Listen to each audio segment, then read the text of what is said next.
Sot është dita e 19 radhës, si që mijëra qytetarë po dalin në sheshe dhe në rrugë duke protestuar kundër qeverisë dhe politikës shqiptare në tërësi. Në qendër të kërkesave të protestuesve mbetet dorëheqja e kryeministit Edi Rama dhe largimi i kabinetit qeveritar. Megjithatë, kritikat nuk drejtohen vetëm ndaj majorancës. Gjatë tubimeve të fundit janë artikuluar vazhdimisht qëndrime kundër opozitës tradicionale, ndërsa slogani "Opozita jemi ne" është kthyer një nga mesazhet më të spikatura të protestës, duke reflektuar pakënaqësinë ndaj partive të vjetra politike dhe kërkesën për një përfaqësim të ri qytetar.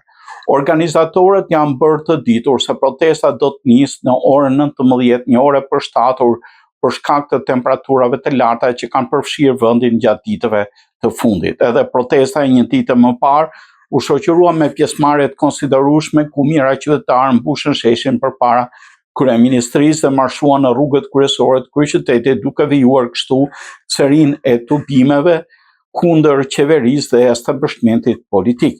Një pensionist që u bashkua protestës së 18 në Tiranë për dorëheqjen e kryeministit ngriti shqetësimin për gjendjen ekonomike të të moshuarve, duke deklaruar se shumë pensionistë nuk arrin të përballojnë shpenzimet pas.